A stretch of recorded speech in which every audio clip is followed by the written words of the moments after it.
let the trade rumors begin. Okay, let's talk about the 2020 NHL Draft, and let's talk about the teams that have already had their draft picks decided.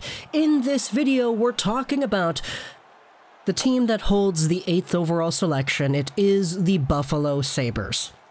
Now, the Sabres were the team heading into the 2020 draft lottery that had the lowest odds at actually getting first overall.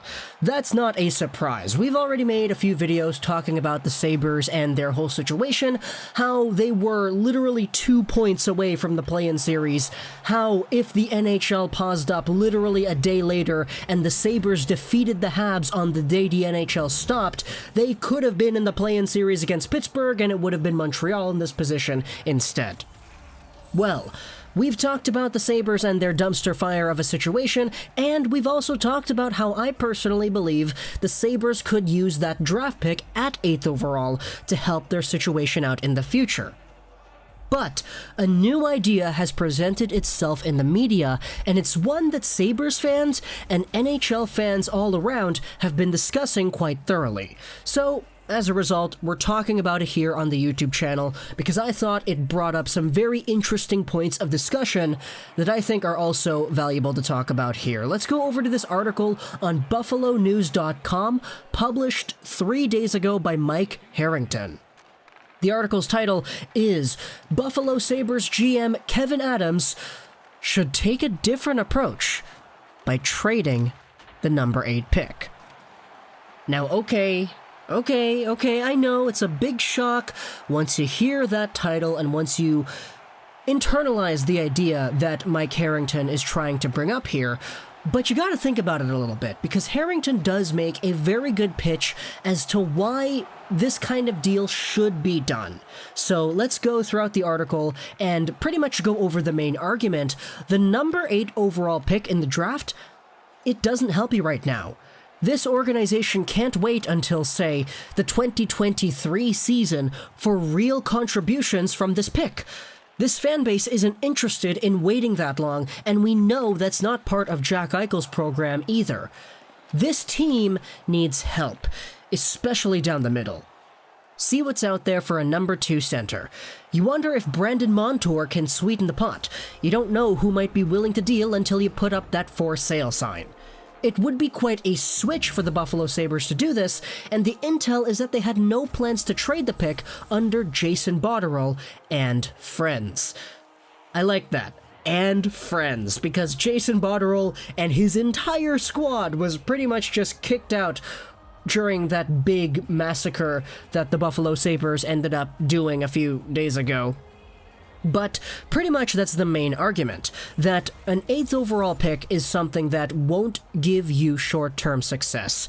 And for a Buffalo Sabres team that's missed the playoffs, 9 years in a row now, and has been in lottery contention for all of those years, it's kinda sucky to take a look at that status quo and say, yep, okay, we've gone 9 years without doing anything, let's wait another 3 years before we start being effective.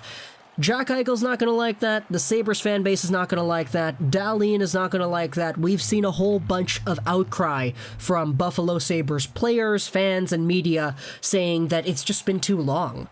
We've been saying the same things about the Sabres in 2014 that we've been saying about them today, back when they got Sam Reinhart 2nd overall. Then they got Eichel a few years later, etc. You know, it's just a repeat cycle for Buffalo. So trading that 8th overall pick, maybe in a package with Brandon Montour to get a second-line center, could be the force that pushes the Sabres out of that cycle. And that's exactly why Harrington is wanting to do this, and why he's proposing it here in this article.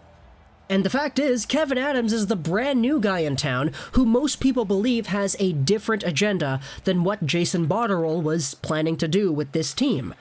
Sure, he may have had a plan going into the next few years in the offseason, but we don't really get the opportunity to see that anymore because the guy got fired.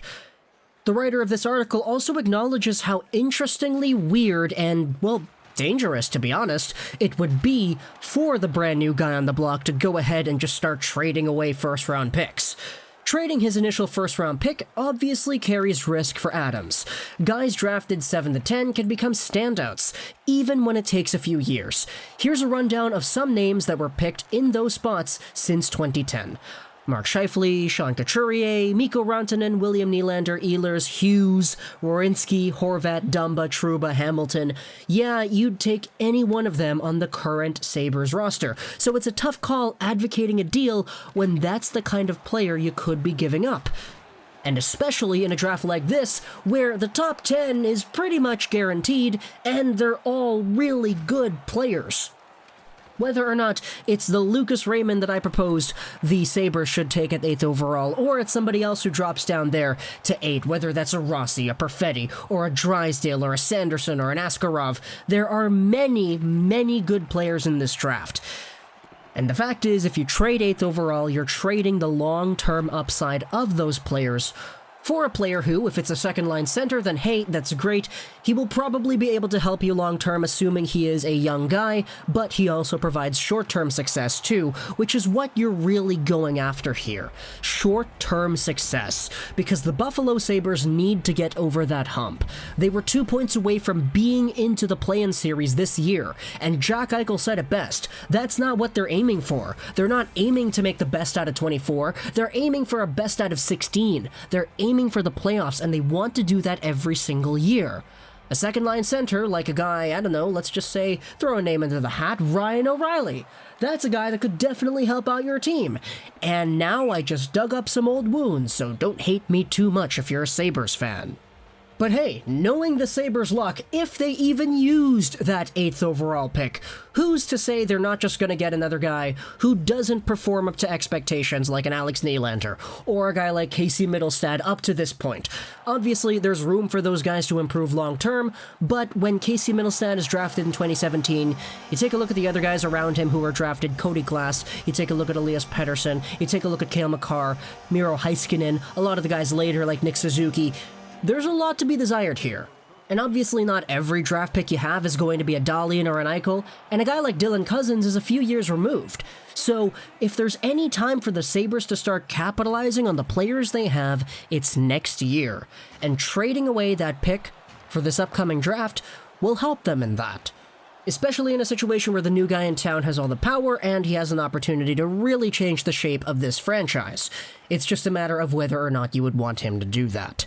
So, Sabres fans, comment down below in the comments, do you want to trade away that 8th overall pick? Because if it gives you a player who is at a Ryan O'Reilly-like caliber, maybe a little bit worse because Ryan O'Reilly has recently become really good. I don't know if you realize that. But any other player who is a legit second-line center who could get 50, 60 points in a year, man a power play, man a PK, play behind Jack Eichel, get the load off of his back a little bit, get some good chemistry with your second-line guys and Olofsson, and not to mention Dominic Cahoon, who is also there too. Expand on the abilities of a Casey Mittelstadt going into the next year, and maybe even call up a Dylan Cousins. If you do things right, there is potential for this Sabres team to go further next year. And all it takes could be a trade of that 8th overall pick. Or would you rather let them use the pick and say, okay, Lucas Raymond, you're on the team next year, or in 2 years or whatever, and you're going to be really good by the time you're 25. Raymond and Eichel, that's going to be really awesome to see a few years down the line. It's just you got to wait a few years down the line on a team that has already been a few years down the line from rebuilding, and it's not that great now compared to when it was 5, 6 years ago. So, talk to me in the comment section below. Is that trade something you want to go forward with? And if it is, who do you want to trade for? Because the article does bring up a good point. If you go 8th overall and Montour, all of a sudden there's going to be offers because you don't know what GMs are willing to pay until you put up that for sale sign. There is still so much potential with all of these guys. Jack Eichel almost willed this team into the play-in series. Jeff Skinner got 40 goals a year ago. Rasmus Dahlin is getting better. And with the upcoming emergence of Mittelstadt, Cousins, all the other guys, it certainly opens the door for more opportunities to come with this lineup as the years go on. It's just kind of overdue because we were saying the same things about this team back after they acquired Reinhart and Nylander and Jack Eichel, so yeah. let's hope things change, right? Comment down below what you think. I hope you enjoyed this video. So that's Troll9, and bye.